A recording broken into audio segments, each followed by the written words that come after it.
In the late 1800s, the American industry was dominated by the railroad system. The challenge with that domination came with the invention of a car. And soon, the railroad system no longer dominated business and the economy. If we were to look around the state of Texas today, from what I found, there are apparently 1,755 abandoned railroads in Texas alone. When I see such an occurrence, when we've spent so much time and effort and energies into building something that is no longer used, part of me looks at that and says, what a tragedy. That so much was invested and something was created for such a purpose, and it's no longer carrying out its purpose. Well, what's true of a railroad track is also true of people. One of the greatest tragedies in life is when you see a person not living according to their purpose. One such occurrence is found in the book of Judges chapter 13. And we know this character well in the scriptures, but I want to highlight a couple of pieces of the story that if we read it closely, I think we'll get some fresh insight on the story of Samson. Let me back up and give you the setting. This is early Israelite history. Israel had been going through a series of disobedience, and because of their disobedience, they'd find themselves under oppression of a foreign ruler. They would cry out to the Lord, and the Lord would raise up a deliverer, a judge, and then they would be restored to a sense of peace. Well, here in Judges 13, the Israelites are under the oppression of the Philistines. And there's a couple, Manoah and his wife. We don't know his wife's name. But this couple wanted children, but were unsuccessful in having children. And in the midst of that, the Lord sends an angel. In Judges 13, verse 2, now there was a certain man from Zorah of the family of the Danites whose name was Manoah, and his wife was barren and had no children. And the angel of the Lord appeared to the woman and said to her, indeed, now you are barren and have borne no children, but you shall conceive and bear a son. Now, therefore, please be careful not to drink wine or similar drink, and not to eat anything unclean. For behold, you shall conceive and bear a son, and no razor shall come upon his head, for the child shall be a Nazarite to God from the womb, and he shall begin to deliver Israel out of the hands of the Philistines. So this angel comes with a message, and the message is, listen, you're going to give birth to a son, which is great news because that's what they wanted. But then there's this stipulation. You have a dietary restriction because normally in Israel, an Israelite person could take a Nazarite vow, but that was normally a temporary vow that they would take to separate themselves apart unto God for a period of time. But this angel tells Manoah's wife that this child that's going to be born to you, he's going to be a Nazarite from the day of his birth. His whole life he will live as a Nazarite.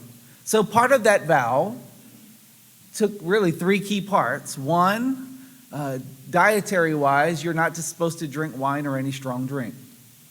Two, you don't cut your hair. And then three, you don't come near anything that's dead. So those were the three components of the Nazarite vow. So the angel tells Manoah's wife, those are the three things, that you're supposed to, that Samson is supposed to avoid, that your boy is supposed to follow. But there's also this purpose. Why is he being separated unto God? Because he shall begin to deliver Israel out of the hand of the Philistines. This young boy's calling in life is going to be a deliverer. He's going to deliver God's people from the oppression of the Philistines. Now, if we look closely, she's going to go talk to her husband. So the woman came and told her husband, saying, a man of God, didn't quite pick up that he was an angel, a man of God came to me, and his countenance was like the countenance of the angel of God. Very awesome. But I did not ask him where he was from, and he did not tell me his name. And he said to me, behold, you shall conceive and bear a son. Now drink no wine or similar drink, nor eat anything unclean, for the child shall be a Nazarite to God from the womb to the day of his death. When we look at her report, she's excited because she's going to have a child, but she tells her husband, Manoah, about the restrictions. But she omits his calling. She doesn't tell him he's going to be a deliverer from the Philistines. And then ominously, she adds this little extra bit. He's going to be a Nazarite until the day of his death. The angel really didn't say that, but it's a little bit of a ominous foreshadowing of Samson's life, of what's going to happen to him in the end. So then Manoah prays, in verse 8, Manoah prayed to the Lord and said, oh, my Lord, please let the man of God whom you sent come to us again and teach us what we shall do for the child who will be born. How are we supposed to raise him? What's going to be his manner of life? Because his wife didn't tell him. She told him the dietary restrictions, but for what purpose? So the Lord is gracious, and in verse 12, he sends the angel back, and in verse 12, Manoah says to him, now let your words come to pass. Let the child be born. We're excited about a child. What will be the boy's rule of life and his work? What is he supposed to do? Now, what's fascinating is the angel's response. And in the Hebrew text, it's very emphatic. Literally, the text says, to everything. It starts with this Hebrew phrase, mikol, to everything. I said to the woman, she should pay attention. Make sure she pays attention to everything that I told her, not just the dietary restrictions. And we know the rest of the story. Samson's life, he grows up never really looking for an opportunity to be a deliverer from the Philistines. Instead, his life is a tragedy because he's constantly going after his own desires, his own pursuits, his own lusts. And his life ends, God kind of forces him into this situation where he ends up becoming a deliverer despite himself. He's not even trying to do it, but God does it through him anyway. But it's a tragedy in that he does it in his death. So I think there's an unfortunate reality that's happening across our country every day, Monday through Friday, and I would certainly include Saturday and Sunday. But in a school setting, every week we have a tragedy of students and teachers, employees, not fulfilling their calling, or not living out according to their purpose, not doing what they've been called to do, like the train track that's being unused. And what I want to challenge us today is to live on purpose. Just a brief charge to the teachers. What is a teacher's purpose? A teacher is to become like Christ and to carry out their temporary calling as a teacher. Teachers, no matter what you thought you would be doing right now in life, or what you have plans to do 20 years from now, right now, God has you as a teacher at Providence Classical School. This is your calling. This is your season of life. So what are you to do? You're to love the Lord your God. You're to love your students. You're to love your subject in the presence of your students. And you're to love to continue to learn. Live out your calling, teachers. In fact, I'm going to ask the faculty to please stand at this time. All faculty members. Faculty, not students. Students, you guys will get your chance in a minute. Faculty, please stand. Last year, we spent the year looking at the 4 foundations of great teaching. And in that 4 foundations, Brian Lynch gave a chart of 15 things that great teachers do. Now, I'm not going to go through all 15, but I am going to charge you with I'm going to borrow some of his chart, and I'm going to charge you in the presence of our community to live out this. Teachers, it's a reality that some days are better than others. Great teachers keep in mind the big picture, which helps make those not so successful days less disappointing. So teachers, I charge you to have a sense of your mission and the mission of Providence Classical School. Great teachers are first and foremost interested in helping students to learn and to grow in wisdom, in virtue, and in godliness. They strike a balance of support and consistency. So teachers, I charge you to be predictable and supportive. Great teachers make the most of their teaching time by carefully planning and preparing. So teachers, I charge you to be organized and to prioritize planning. Life in a school community is always challenging with schedule changes, like today, with sick children, with hurricane days, with vacationing families. The planning and detailed organization sometimes must go. Great teachers take it in stride cheerfully, focusing on the mission and not their own inconvenience. So teachers, I charge you to be flexible and consistently cheerful. And lastly, but not least, teaching is too difficult and too important a calling to pursue unless you really love it. Great teachers love teaching.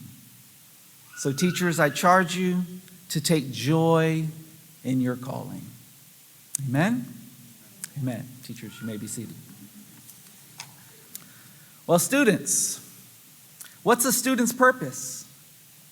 Like teachers, a student's purpose is to become like Christ. And like teachers, you also have a temporary calling. This is a season of life. You will hopefully forever be learning and never stop learning, but you're in a certain season where you're a student in a school setting, in a classroom setting. You're a student. Whether or not you're in the grammar school, we like to say in the grammar school, it's a place of beginning. You're beginning your process of education.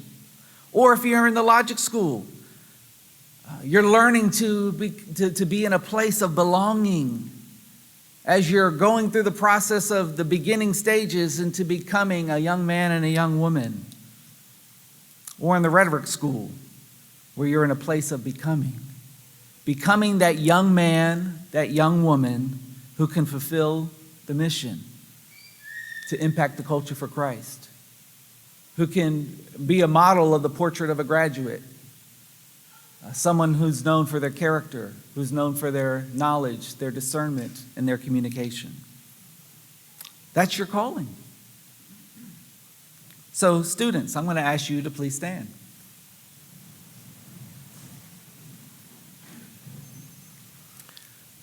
Students, I charge you in the presence of our community to love the Lord your God with all your heart, soul, and mind. To love your neighbors as yourself. To love your fellow classmates, to love your teachers, to love your siblings, to love your parents. Love your neighbor as yourself. And view your time at Providence Classical School as living out your temporary calling. Be the best balanced student you can be for the glory of God. I used to say, be the best student you can be, and then I realized we have some really type A students that will not sleep at all at night because they want 100 and not a 99. So be the best balanced student you can be, but for God's glory, not your own glory. Approach your academics with enthusiasm. Impact this culture, the Providence Classical School culture, for Christ by loving one another, putting others' needs above your own. And I'm going to charge you to grab hold of the process of transformation. Before long, you will graduate from this place. Our seniors are on the precipice of of their last year at Providence Classical School. Enjoy this time, but take hold of the transformation process. Own it. Get to know the portrait of a graduate. What does it mean to be known for your character? What does it mean to be known for your knowledge? What does it mean to be known for discernment? What does it mean to be known for communication? Grab a hold of that transformation process. Do what your teachers ask you to do. Love and appreciate the standards. You may be seated. At the end of the book of Deuteronomy, Moses is getting ready to leave this earth, and he has a charge for the people. He has a charge for the Israelites. This is what he says, Deuteronomy 30, verse 15. Look, I have set before you today life and prosperity on the one hand, and death and disaster on the other. What I am commanding you today is to love the Lord your God, to walk in his ways, and to obey his commandments, his statutes, and his ordinances. Then you will live and become numerous, and the Lord your God will bless you in the land which you are about to possess. Therefore, choose life so that you and your descendants may live. I certainly charged our teachers, our faculty, our students, but I don't get to be the one to live that out. It's your choice. And my charge to you is to choose to obey, to live out the charge, live out your purpose, live out your calling. Don't be another sample of a Samson. Next time you drive by a train track and you see it's not being used, may that be a reminder to you to live out your purpose for the glory of God. Amen?